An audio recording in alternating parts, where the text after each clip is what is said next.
we feel very fortunate that we've had the opportunity to meet you. We've seen you keynote, and we've had lots of great conversations, which it's unfortunate that we don't have a headset and microphone on every time that we talk, because you have so much wisdom to share and great stories and experiences that really tie everything together when we're talking. But we are beyond excited that you are coming from the state of Arizona, traveling all the way out here to the state of Pennsylvania to be with us for our 2025 MCIU Steels Expo, and that you are going to be keynoting for us, opening it up, starting off the whole show so that we can start off on the right tone and the right foot and really get us in that mindset of how curiosity is so impactful for us as not just educators, but as human beings. Well, I can tell before we go any further.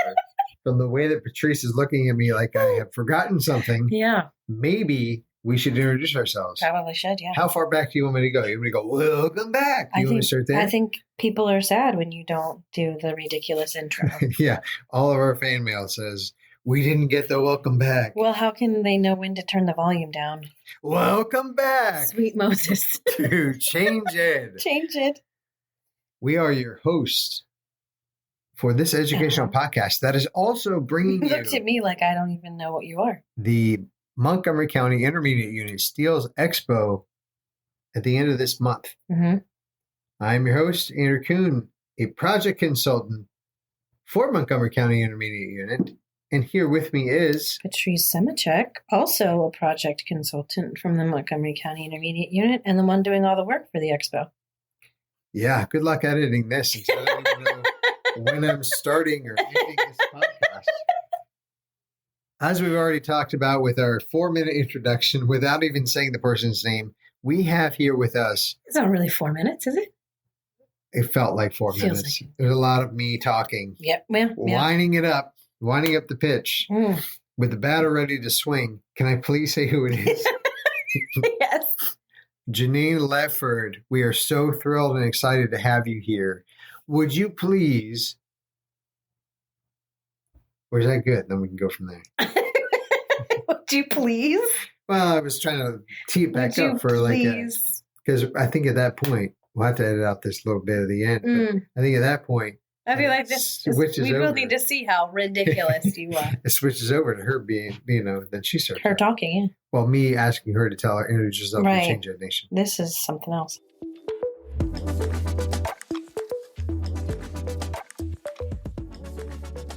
I wonder if you wouldn't mind just introducing yourself to our listeners, to our Change Ed Nation, so they have an idea of who is Genein Letford. Well, I'm one of you, right?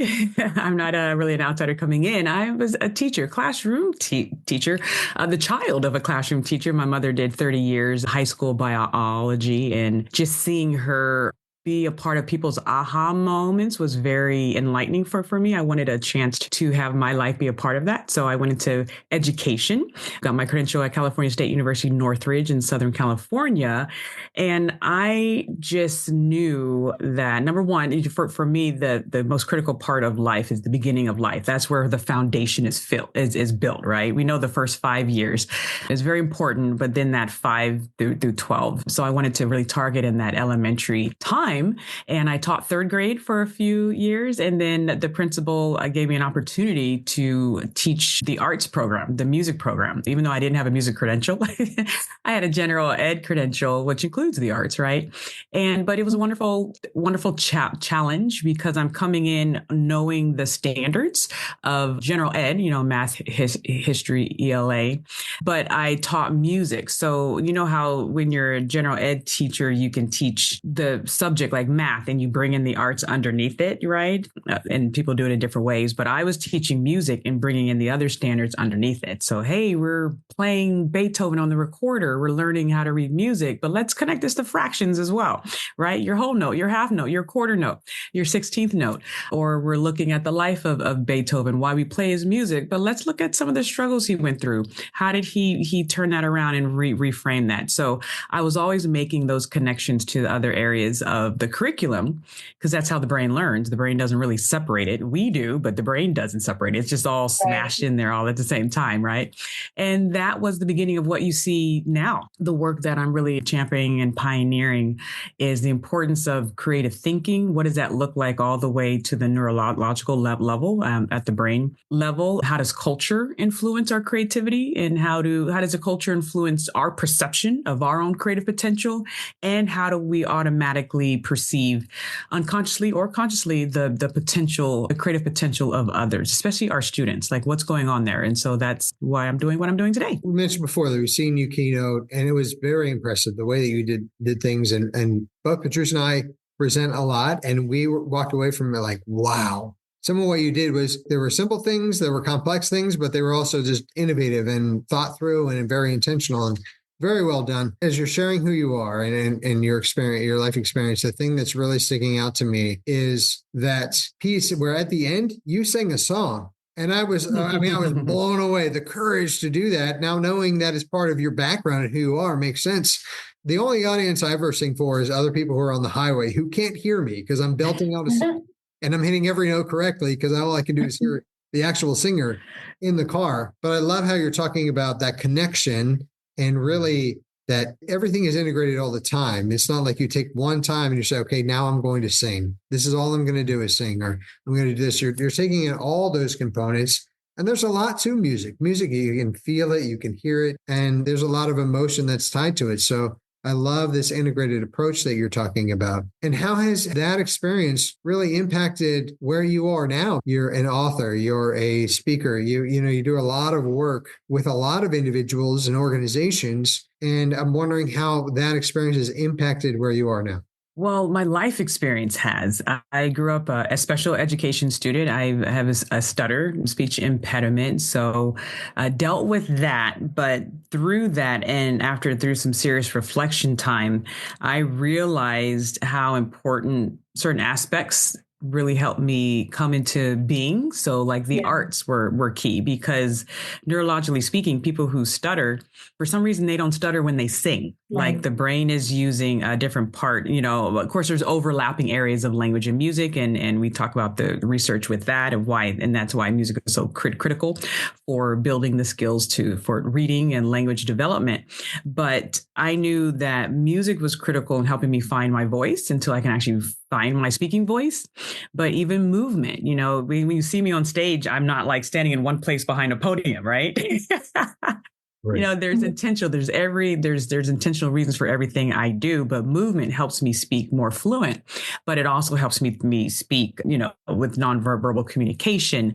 And then of course, theater, my mother put my twin, I have a twin sister, in theater class. And so that really helped me just present with emotion, present with awareness of myself, right? With interoception, but also with the audience and everything. And so this is another reason why I advocate for artistic integration at every level, at every stage, in every part of the curriculum, because it brings out the essence of the journey that our students are going through with their interaction with the curriculum. And it deepens understanding and it layers understanding, right? You're able to shift and have perspective shifting around the content and around your connection to the content, because the brain is constantly saying, okay, well, why is this important to me? Right. And where is this connected to in my lived experience, right? That the brain's constantly trying to make sense of the data coming in. And so the arts were a critical part of me making sense of where my place was in the world. And, and my sister, I keynoted at the Gifted Conference, the national one, and then the state one. And that's where I met you. But I wasn't in the Gifted program. My twin was, my little sister was, my baby brother was, and they're doing great things, but that was a part of my identity journey, like what does it really mean to be gifted? So support our gifted students who are being identified that way, but also supporting the gifts in other students who have gifts in other areas. Because you would look at me and not say that I'm not gifted, right? I'm gifted in what I'm great in, but still, I ran the gifted program at my elementary school. So really looking at what does it mean to be gifted in different areas and in different developmental parts of life, right?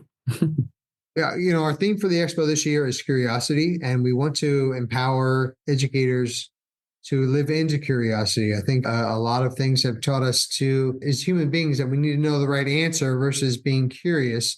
And we see curiosity really as a gateway into learning, a gateway into being scientific. And instead of saying, I know the answer, how do I look into the answer? So I'm curious from a neurological standpoint, how does curiosity play into how the brain works and develops? And is it something natural that we want to know the answer versus being curious, or is curiosity innately within us? Ooh, yes. Love it. Love it. I believe we were born curious because if you look at an infant and you don't have to teach it, here's your first step on being curious. Like they just go, right? And they're touching everything, and they're very sensorial for a reason. So we need to get that part back for those of you of us that have let that go. Another thing is, there's old script that says seek, right? That term comes up, seek, but seek means to be curious about. Your curiosity can have diversity.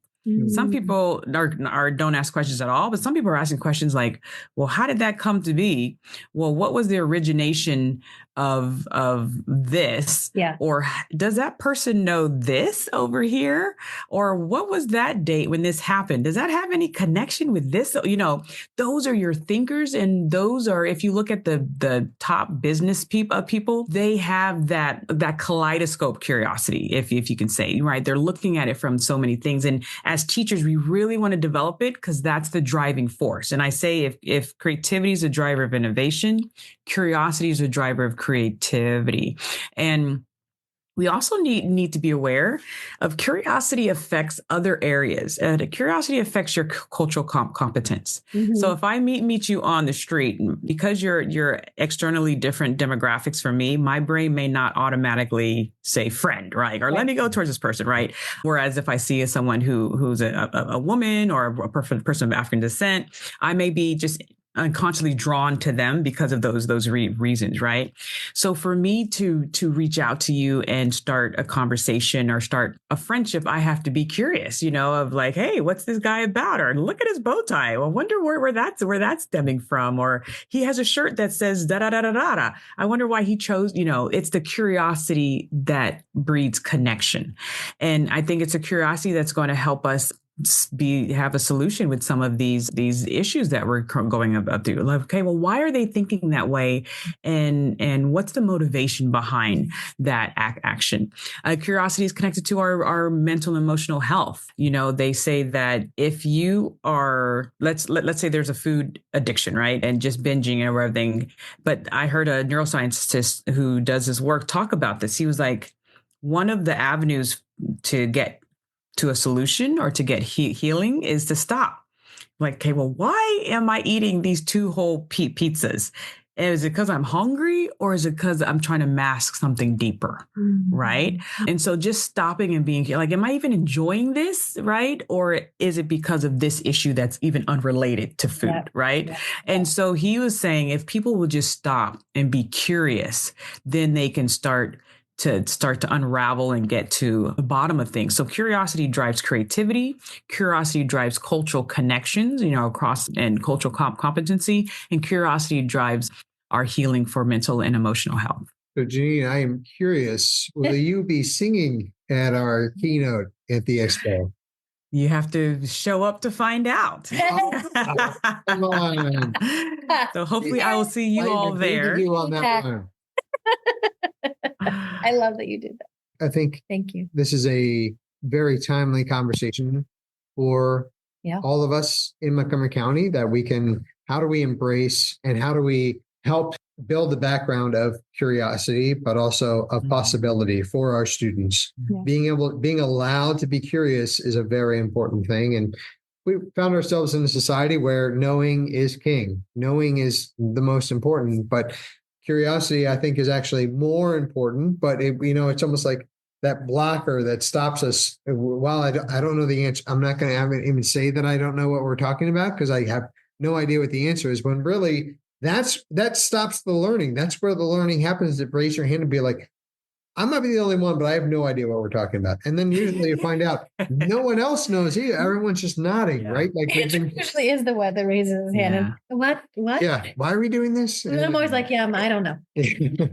And so I'll speak to that really quick because that's something that we need to be mindful of is, are we squashing curiosity without even knowing it? You know, the person who's in the authority position, whether it be a parent, caretaker, or a teacher or leader or boss or manager, is our responses and reactions to things are critical, right? So if my son says, well, why are we doing it this way? If I just say, because I said so. And then, and a lot of times when you're busy, you're hurrying, because I said it and that's the way it is. I have to really think, well, what am I doing in that moment? He is curious about, so why is the routine this way and not that way? And I just shut him down without any response, right? So am I raising a child who will get into the workforce and not feel confident in questioning authority, right? And not feel confident in needing to know the historical reasons for certain procedures. So that's something to be aware of.